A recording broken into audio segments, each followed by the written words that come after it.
नमस्कार दोस्तों, कैसे हो आप सभी। उम्मीद करते हैं कि आप सभी बहुत अच्छे होंगे। दोस्तों, कहानी सुनने से पहले चैनल को सब्सक्राइब कर दीजिए और कहानी पसंद आए तो प्लीज़ कहानी को लाइक ज़रूर कर दीजिए। आज हम आपको सुनाएंगे खटमल और जू की कहानी। यह कहानी कई वर्ष पुरानी है। उस समय दक्षिण भारत में एक राजा राज किया करता था।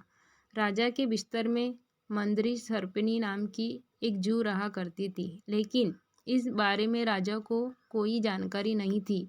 हर रात जब राजा गहरी नींद में सो जाता तो जू अपने घर से बाहर निकलती, बड़े चाव से पेट भरकर राजा का खून चूसती और दोबारा जाकर छिप जाती। एक दिन न जाने कहाँ से उस राजा के बिस्तर में अग्निमुख नामक का एक खटमल भी घुस आया।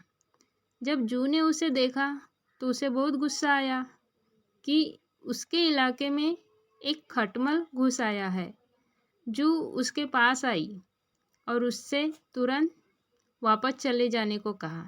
इस पर खटमल बोला, अरे जू बहना, इस तरह का व्यवहार तो कोई अपने दुश्मन के साथ भी नहीं करता। मैं बहुत दूर से आया हूँ और सिर्फ एक रात तुम्हारे घर रुक कर आराम करना चाहता हूँ। कृपया मुझे यहाँ रुकने दो। खटमल की बातें सुनकर जू का दिल पिघल गया। उसने कहा, ठीक है, तुम यहाँ रुक सकते हो, लेकिन तुम्हारे कारण राजा को कोई परेशानी नहीं होनी चाहिए। तुम राजा के आसपास भी नहीं जाओगे। जूबान, मैं बहुत दूर से आया हूँ और बहुत भूखा हूँ। वैसे भी हर रोज कहाँ राजा का मीठा खून पीने का मौका मिलता है। कृपया मुझे आज रात राजा के खून का स्वाद चखने का मौका दे दो। खटमल ने विनती करते हुए कहा। जू खटमल की बातों में आ गई और उसने उसे राजा को खून चूसने की इजाज़त दे दी।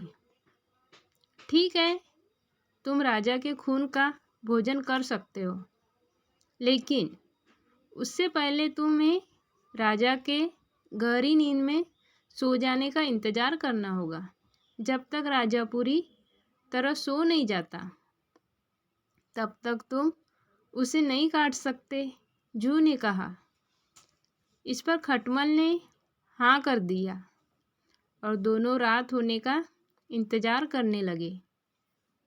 रात होते ही राजा अपने कमरे में आया और सोने की तैयारी करने लगा। राजा का शरीर बहुत तंदुरुस्त था और उसकी तोंद बहुत मोटी थी। यह देखकर खटमल के मुंह में पानी आ गया। जैसे ही राजा बिस्तर पर आकर लेटा, खटमल ने आव देखा न ताव और सीधे जाकर राजा की मोटी तोंद पर जोर से काट लिया और फिर दौड़कर पलंग के नीचे छिप गया। राजा दर्द के मारे चीख उठा और तुरंत अपने सिपाहियों को कमरे में बुला लिया। राजा ने सिपाहियों को आदेश दिया, सिपाहियों, इस बिस्तर में जरूर कोई खटमल या जू है। उसे तुरंत ढूंढो और मार डालो। राजा के सिपाहियों ने बिस्तर पर ढूंढना शुरू किया तो उन्हें बिस्तर में छिपी जू मिल गई। उन्होंने तुरंत उस जू को मार डाला और खटमल बच निकला। इस प्रकार खटमल की गलती के कारण बेचारी जू मारी गई। दोस्तों, ये कहानी से हमें ये सीख मिलती है कि हमें आंखें बंद करके किसी अजनबी पर भरोसा नहीं करना चाहिए। दोस्तों, कहानी पसंद आई हो तो लाइक करो और हमारे यूट्यूब चैनल को सब्सक्राइब करें। धन्यवाद दोस्तों। ऐसी ही अच्छी कहानी सुनने के लिए प्लीज़ हमारे चैनल को सब्सक्राइब करें, ताकि हम आपको अच्छी कहानी सुना सकें और आप अच्छी कहानी सुन सकें। बाय बाय दोस्तों।